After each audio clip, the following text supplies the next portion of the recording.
Imagine growing up a poet in a state like Wisconsin and having to travel to Colorado to learn about the work of Lorine Niedecker. And furthermore, to have one's own consciousness changed by engagement with her work. Niedecker's work, since her death in 1970, has exploded in popularity beyond any expectation anyone might have had while she was alive. Her intensely crafted, condensed, and place-centric poems of her native Wisconsin and longtime home Black Hawk Island near Fort Atkinson garnered her some regional attention while she was alive, but her work is now a veritable cottage industry with much scholarship being done on her oeuvre. Nicholas Gulig is the Poet Laureate of Wisconsin, and he is that poet who only learned about Niedecker moving away from the eat, cheese, or die state. He's our guest today to talk poetry, Niedecker, and what connection to place can mean in a disconnected and distracted time. Nicholas, welcome.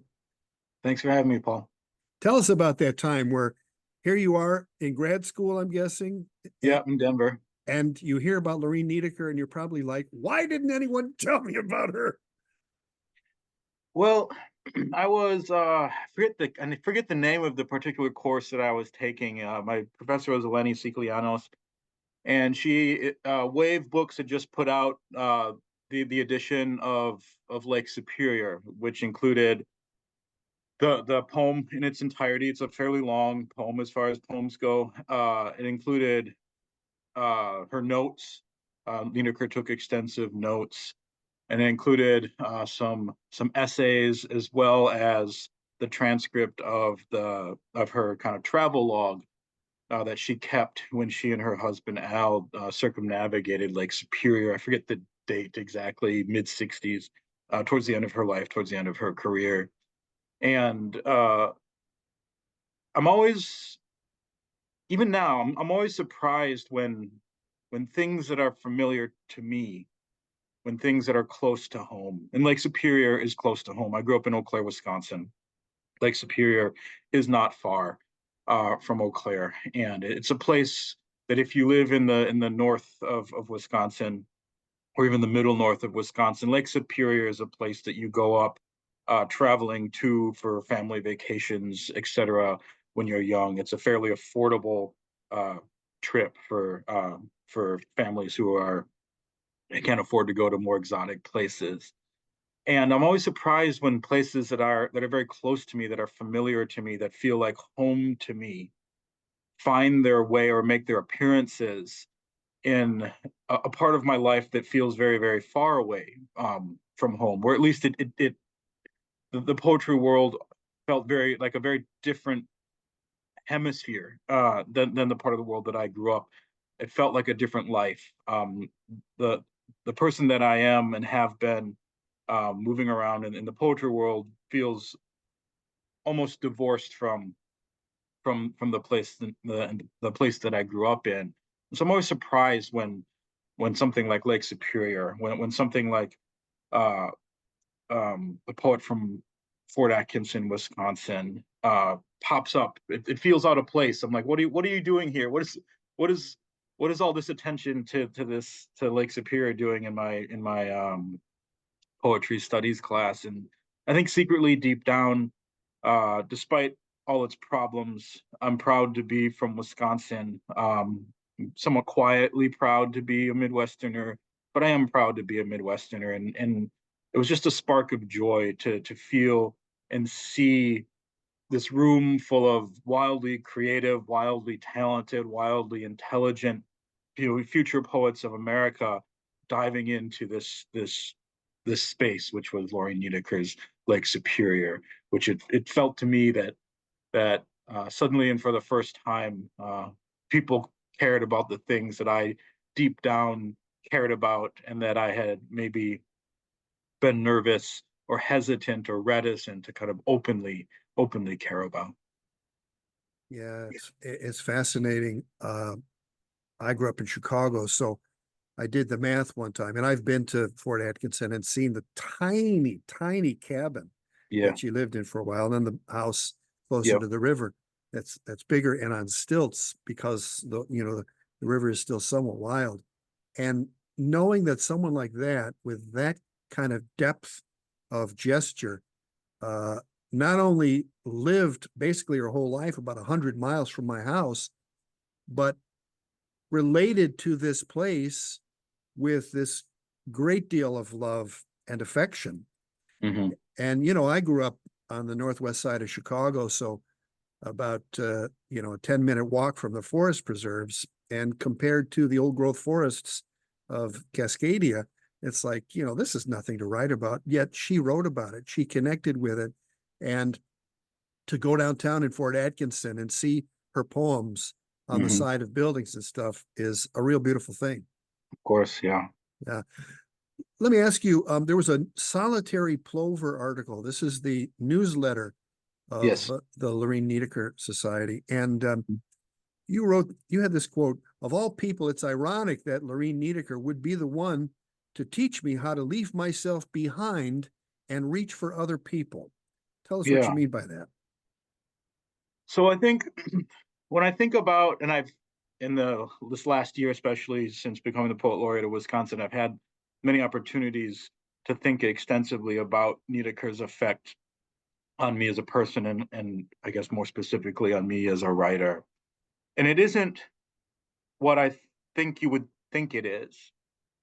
I think that one would think that, oh, Lorine grants me permission to talk about my place in the world, which she does, but I don't know that that's really, I don't know that that's the heart of it. It wasn't her subject matter so much. It wasn't the fact that, or even the fact that she was an outsider to this, to the world of experimental poetry, which I too have oftentimes felt like an outsider to that world. It was more, for me, it was more how her process and her approach helped me to kind of redefine my relationship to the poem. It help me to reimagine what a poet was and what a poem could be at a particular time in my career when I'm in the middle of a PhD program. I'm approaching like the end of the amount of times that I can postpone like stepping foot out of academia into the real world.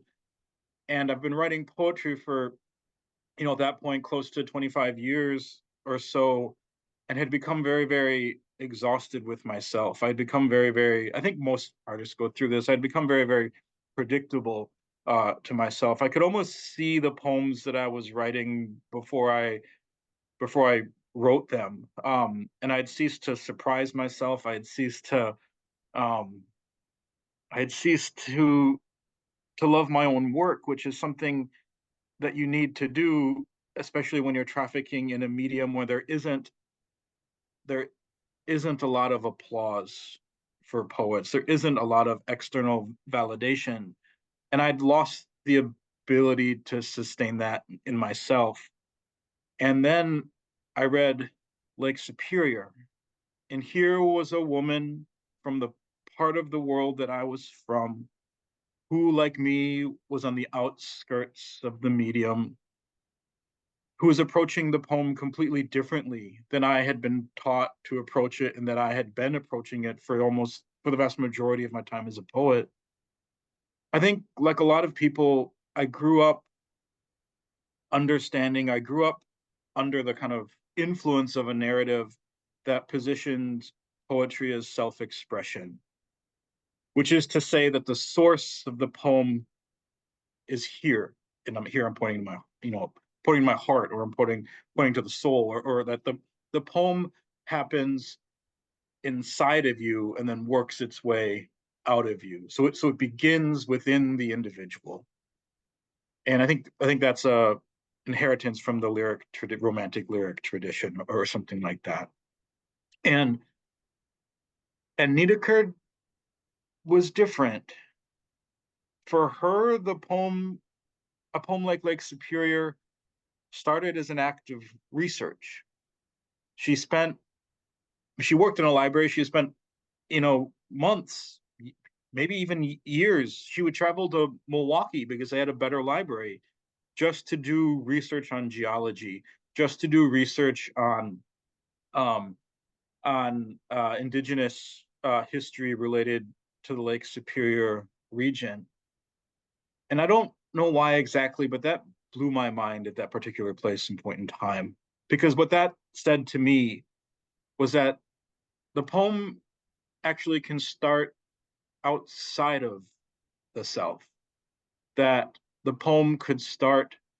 Well, if you think about what research is a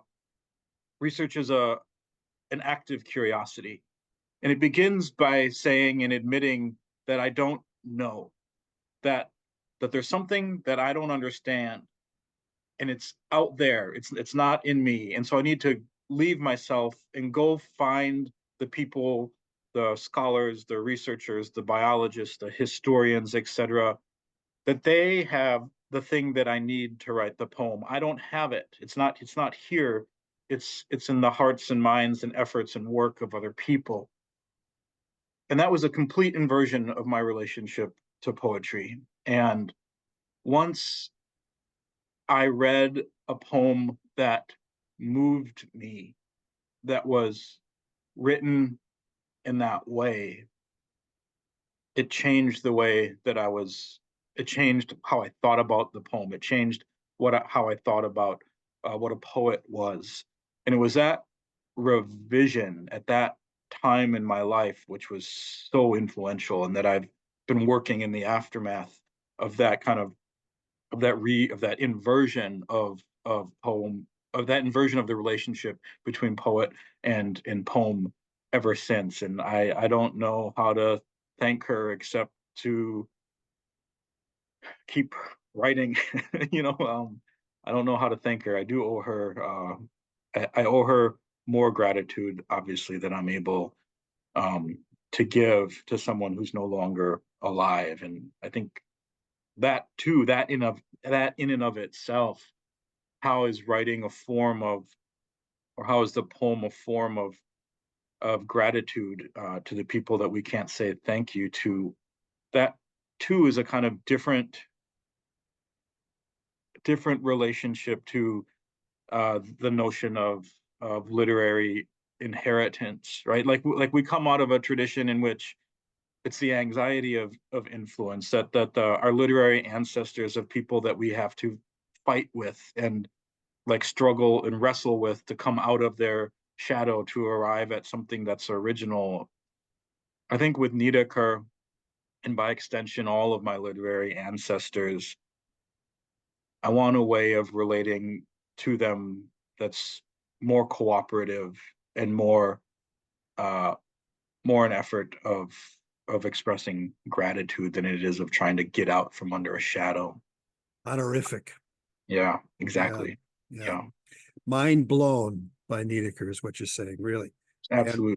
and you're talking about that old impulse from the Romantic era, which Charles Olson, in his essay Projective Verse, described as the private soul at any public wall, Yeah. right?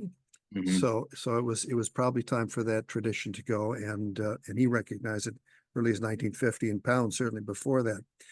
You recreated her road trip around Lake Superior. Tell I us about did, that. yeah. Yeah. I've done it twice now. I did it once pre-COVID, and then COVID kind of killed the project because uh, we could no longer cross over into Canada. And then when I became the poet laureate, it provided me the opportunity to breathe new life into that project. And so I went the second time with a group of other writers, my colleague, the essayist Barrett Swanson, his wife, the essayist Megan O'Giblin, came with me, as did a film producer named Colin, probably from PBS Wisconsin, and a kind of childhood friend, my friend Riley, who came because he had a drone and we wanted to take drone footage of the lake and everything around the lake, etc. And I brought Megan and Barrett with me because I had the idea that while they weren't of the same age as Lorine and her husband Al were, I wanted some sort of visual representation of a couple interact, moving around the lake, etc. And so they came, and my editor, my last editor, Carol Pagel, came also because she's working on a collection of essays about Lorine Niedecker. And so I was like, well, Carol, you should come too. Like you can work this into your project. Like let my project be an opportunity for your project, etc.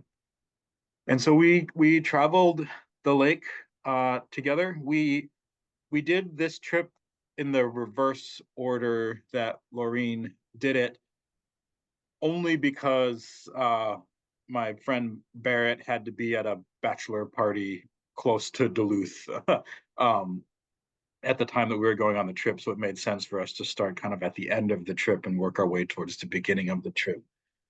And what we were doing essentially is I was thinking about what was the word you used, like Honorific. honorific. Yeah. I was thinking about, like, how do I honor the honorific relationship that I feel to Niedecker? And I was teaching a course on the aesthetics of grief that semester. So I'd spent the summer thinking about grief and aesthetics related to grief. And part of that planning for that class had to do with thinking and looking into the tradition of altar making, which is something that many cultures do to honor people who have passed on. For example, my father passed away in 2015, and there's still an altar in my mother's house or in my parents' house, where his picture is, where the objects that were important to him are kind of arranged on this altar. My mother keeps a vase of flowers, a kind of she's kept a vase of flowers alive on that altar since he died in 2015.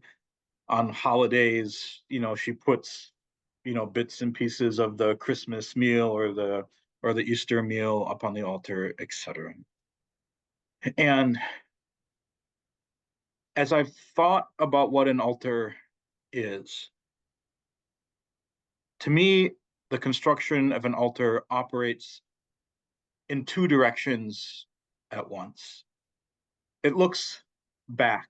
It's a way to pay tribute to the past in which the person was present, right? We're honoring the life that they lived while they were alive. We're putting photographs of my father when he was young up on the altar.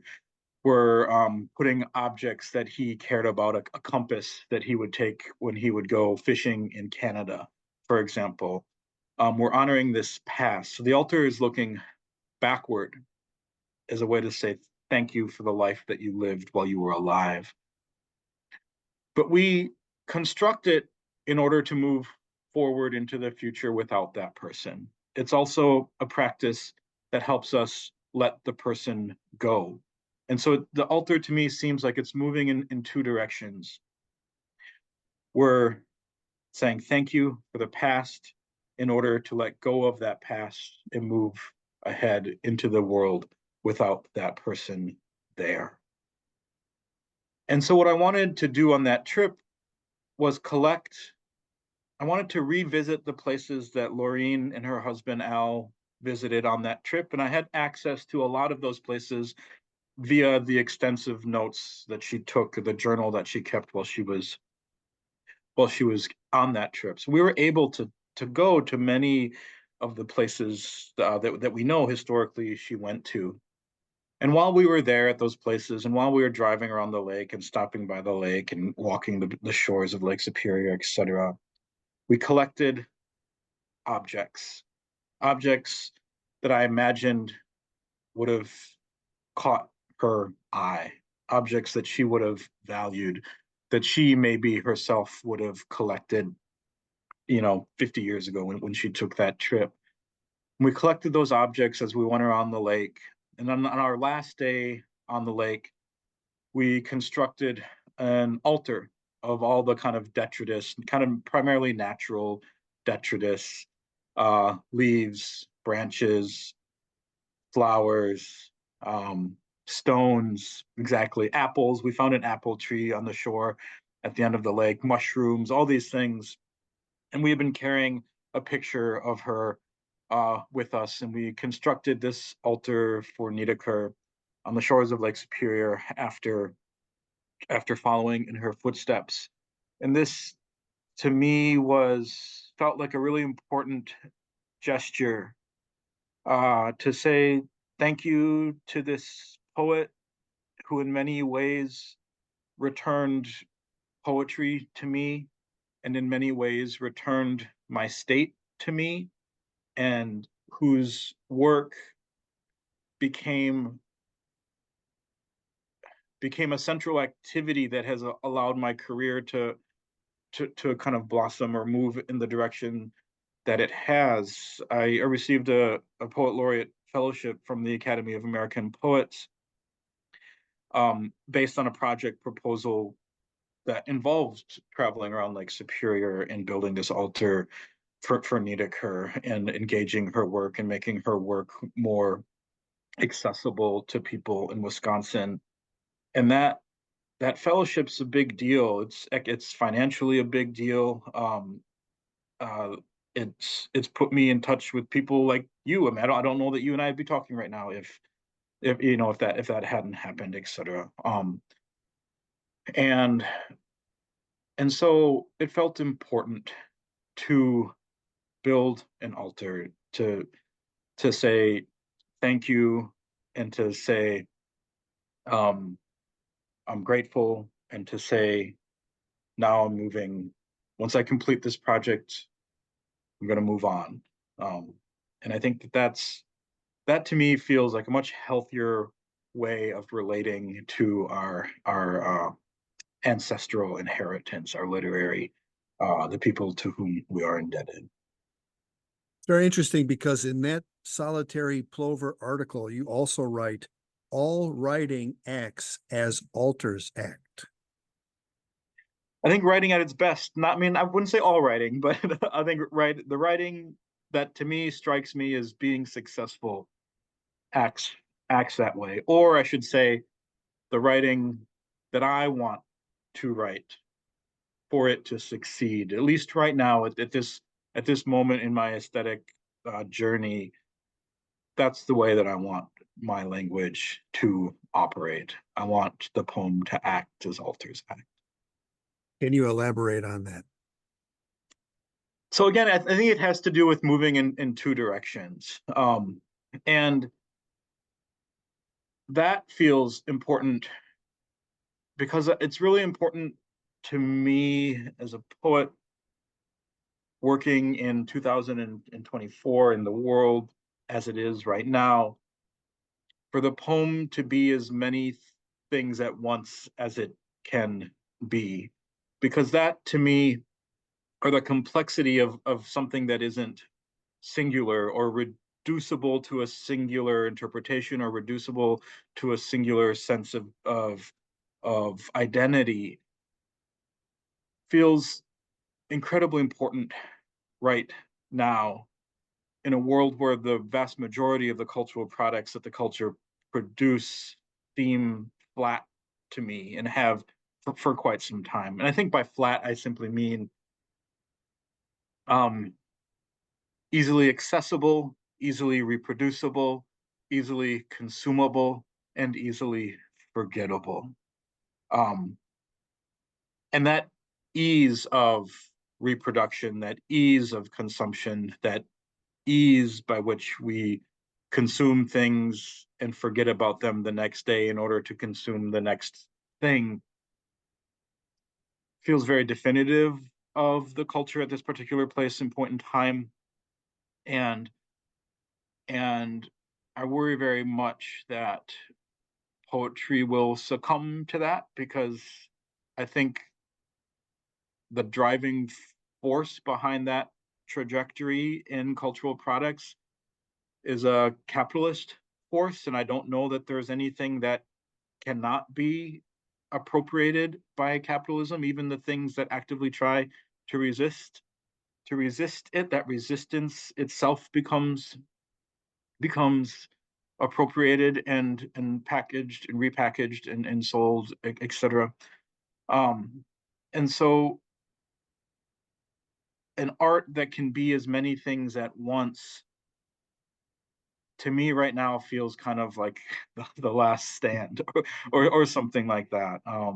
And so when I say that I want a poem to move in two directions, I think that's part of what I'm saying at a more kind of abstract conceptual level. The that idea of a piece of art moving in two directions at once isn't mine. I mean, I'm stealing that from the musician John Coltrane, right? Who says that when he writes, when he's writing a song, he's trying to write a sentence that moves in two directions at once. So I'm kind of I'm borrowing something from this musician who's been super important to me, and trying to think of what might that look like in in my medium. What might that look like in poetry?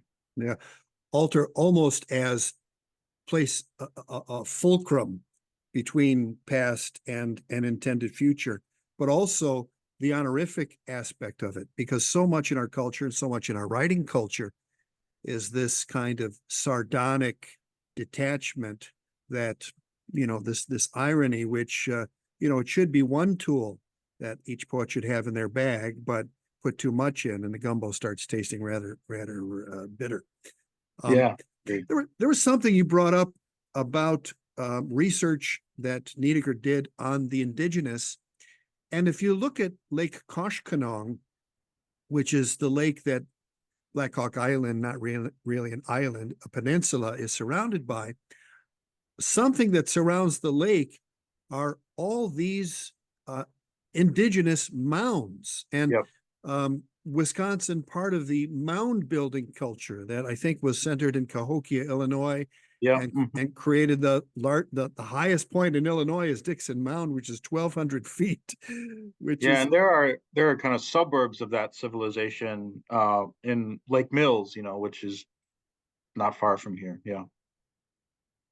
it seems to me that D.H. Lawrence. I don't know if you know this about his connection with Whitman, but he called Walt Whitman the first white Aboriginal, and and obviously as an honorific. And I see that Lorine might be the second because she chose to plant her flag there at Black Hawk Island, surrounded by these Indian mounds. Hmm. And there's got to be something potent about that area if the indigenous people spent such time creating these sacred places. Yeah, I mean, I would need to talk to an indigenous historian about that to kind of understand more clearly what those mounds meant to those people in those particular places in those particular times. Um, but I mean, to me, speaking somewhat innocently about it, they seem like altars. They seem like altars to me. Um, and and and I don't know if Lorine would frame her work in that way or not. I would have to talk to someone who's spent more time like with like their scholarly cap on, thinking about Niedecker. But I think that's a really good question to see, like, in what ways did she see her work as altar making. um I think ask I should ask around. It seems to me there's a connection, and she may not have been connected to indigenous people or indigenous thinking per se, but the way that she lived her life seemed to me to have had a lot of similarities Yeah, in that, and I right? think she was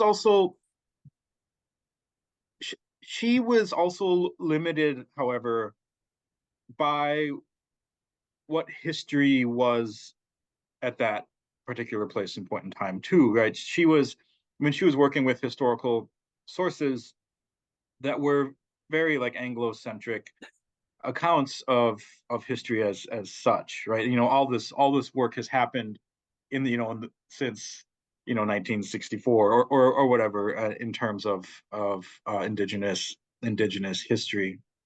But she was working with the tools that she had. She was working with what was available to a person living living in the swamps, the swamps at the outskirts of a town that itself is at the outskirts of towns, which are themselves at the outskirts of towns. Like Black Hawk Island is the middle of nowhere, and she was going to great lengths to learn as much as she could. I mean, again, she was traveling to Milwaukee just to sit in a library and read and to teach herself. Whereas others in her neighborhood might have gone to Milwaukee at that same time to go see a John Wayne movie. Exactly. Right. Exactly. Let me ask you about her connection to place, your connection to place, and what connection to place means in a disconnected and distracted time. I don't know that I can speak authoritatively about what it meant to her. I can say that that right now and for the recent past, I try to see my place in terms of its relationship to to the global context. In my last book, Orient, I'm asking. Let me back up. For me, thinking about regionality and and the local sphere, the local community, thinking about personal locality, because the places where we live are a part of us, that there is a kind of interiority to the local community that you live in.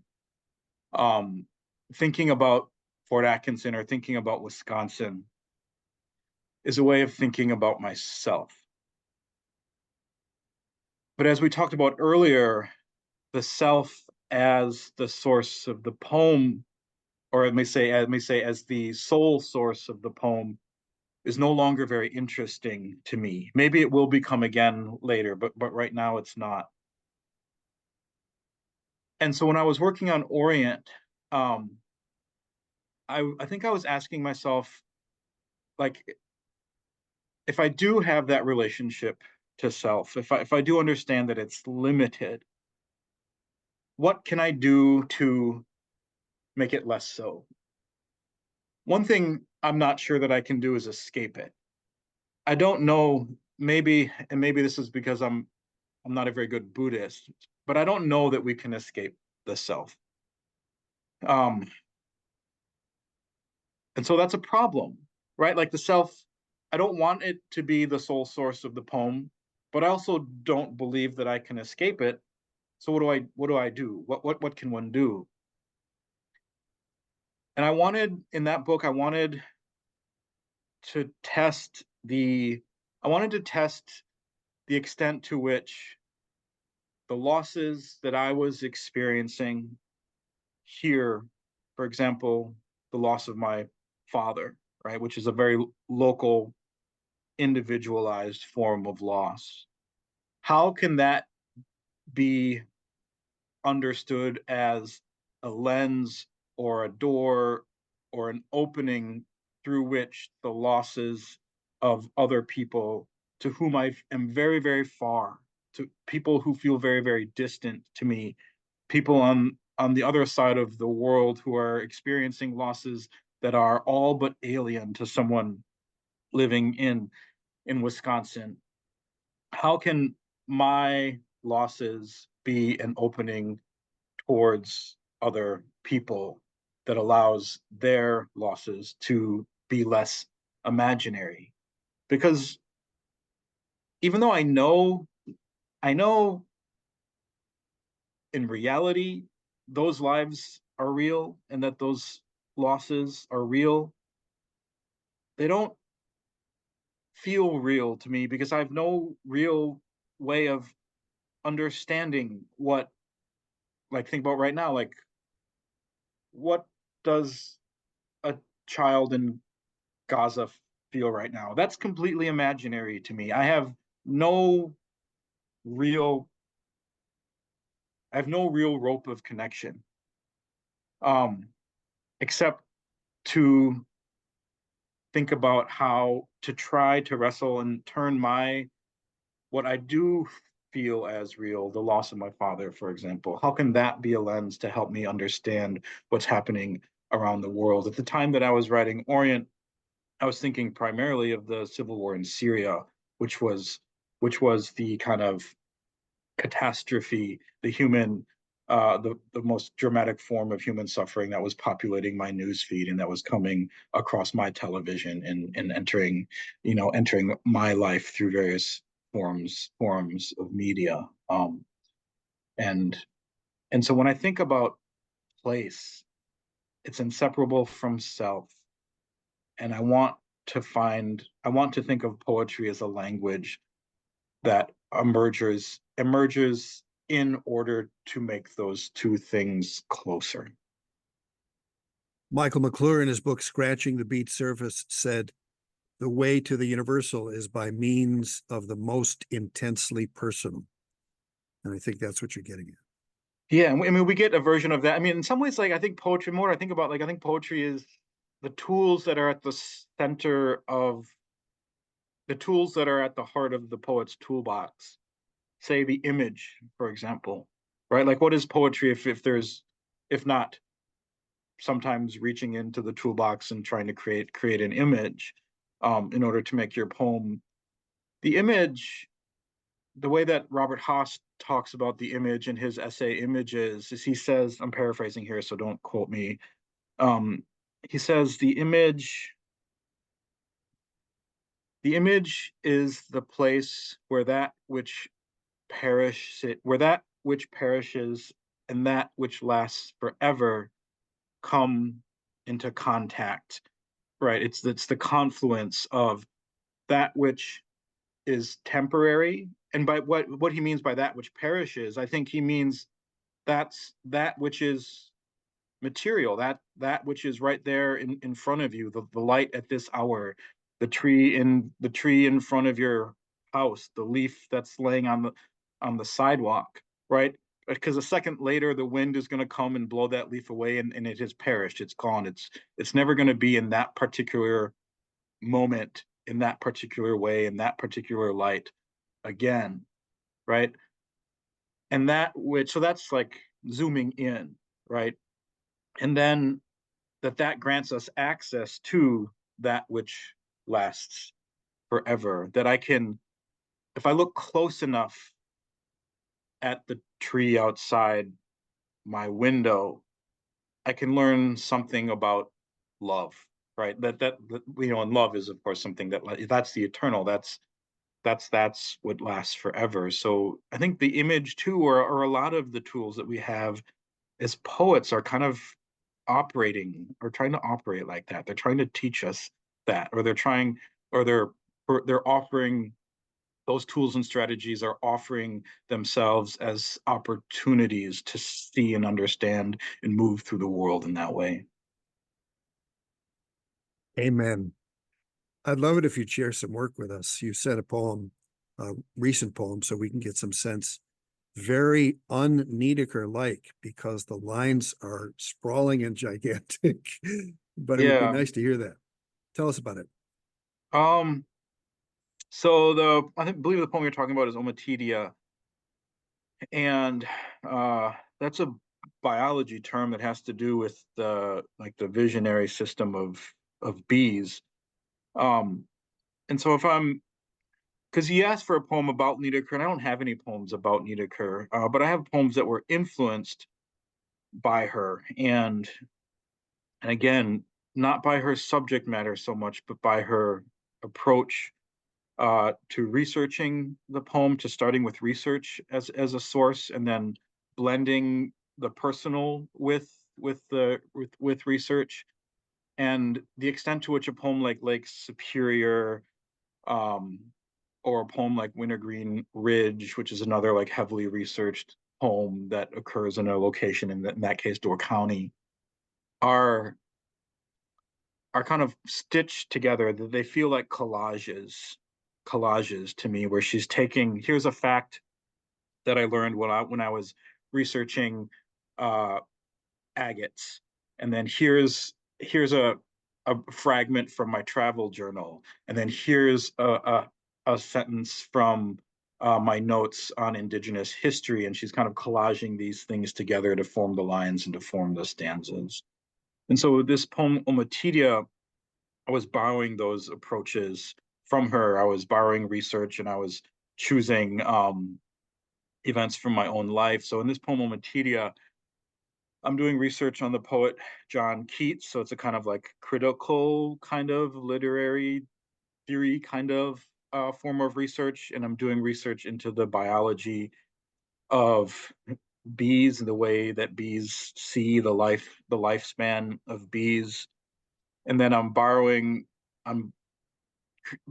creating language from memory, from a kind of, again, I'm trying to think of like, how is the self connected to, occurrences in other places. And so I'm thinking of the riots in Minneapolis following the George Floyd lynching, and then also drawing on a memory in which my daughter and I are planting a garden, and also a kind of recollection of a friend that I lost for a few years to the prison system. And so I'm looking at all these separate places, diving into them, trying to create language that are sourced in these different moments, and then trying to kind of weave or collage all of that language together to create this new thing. You think it would be helpful to share screens so folks can read along because it's kind of dense?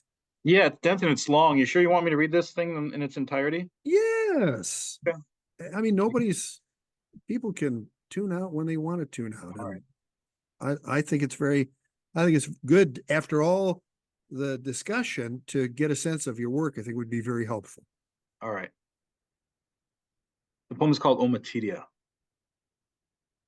In Keats's letters, the poet makes a specter of his aesthetics. Beauty should obliterate. As the riots burn in Minneapolis, I plant bee balm with my daughter in our yard.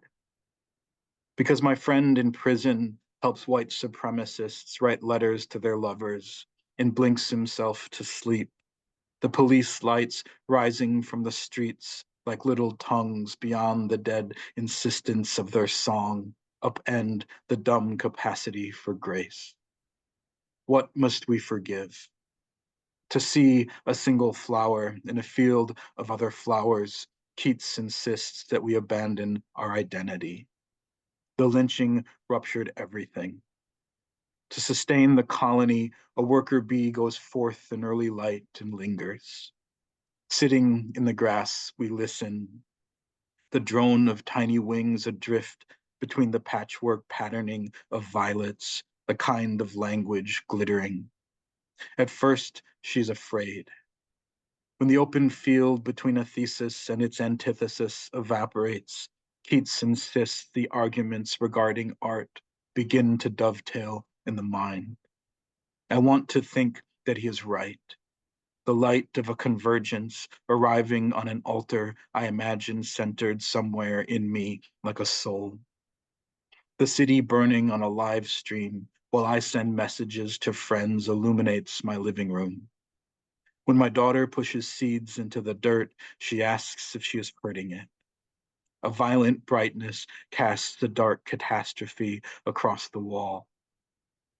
Capable of seeing ultraviolet light, the sun, despite the clouds, the compound eyes of bees are covered with tiny follicles that sense the wind's direction. A disquisition, not dispute, on a myriad of subjects strikes me.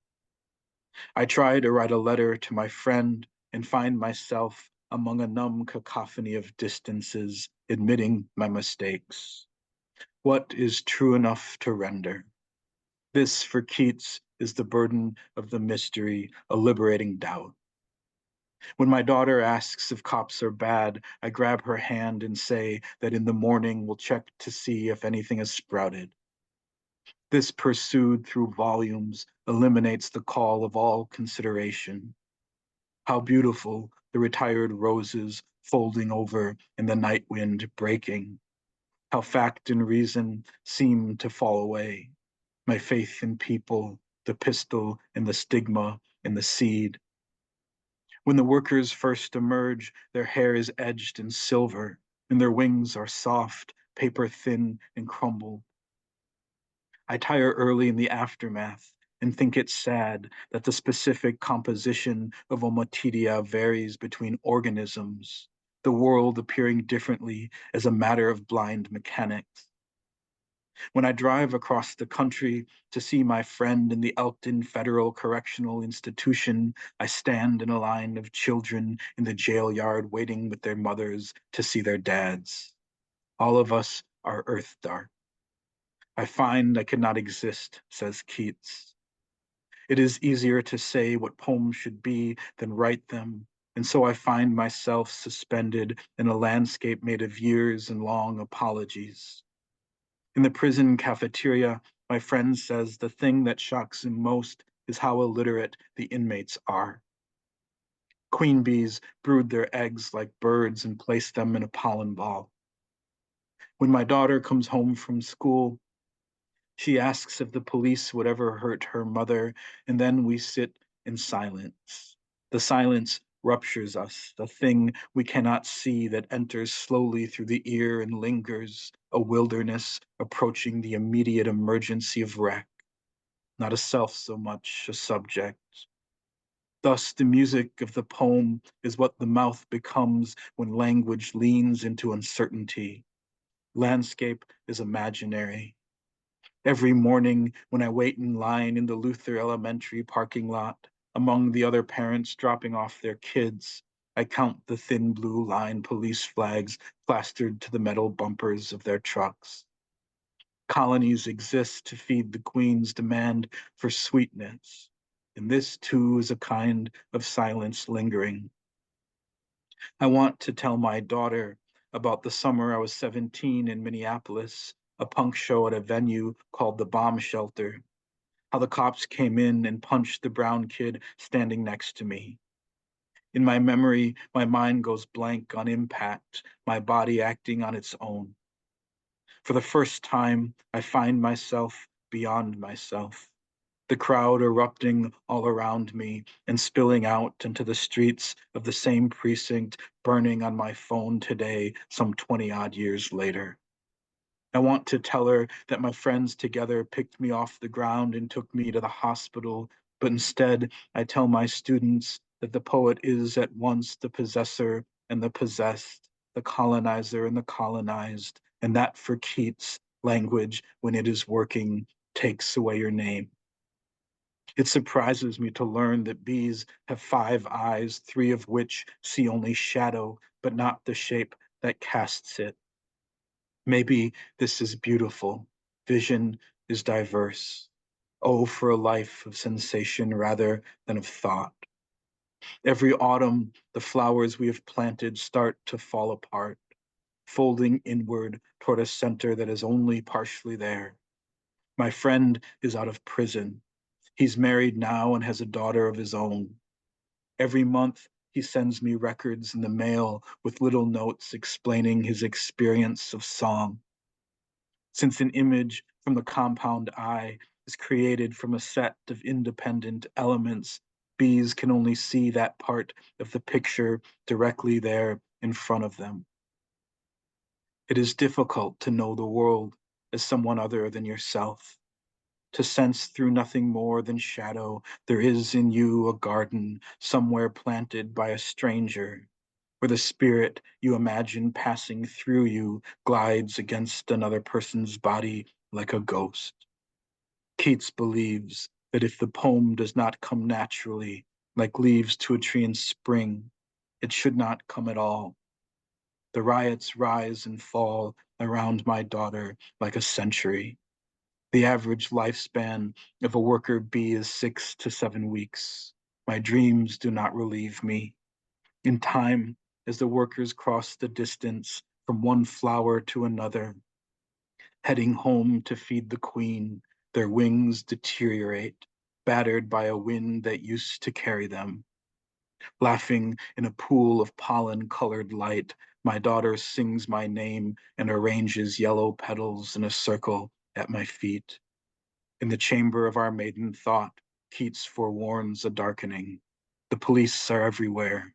My daughter tells me I am standing in the sun. Oh, man. That's incredible. Thank And you. what an honor it is for me to be able to have access to a person who 30 minutes ago was a stranger, and now I feel, at least an acquaintanceship, if not a friendship with, because of the depth of the intimacy of this conversation. And that's a testament to your dedication to the craft and to your humility. And I give thanks for that, and I honor you for that. And I Well, thank you for taking time. it's also a testament to your questions. Like you're good at this. I do a lot of interviews. You're good at this.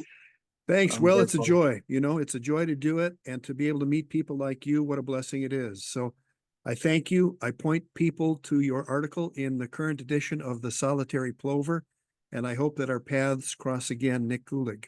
Me too. Thank you, Paul. Stay well, man. Take care. Have a good one.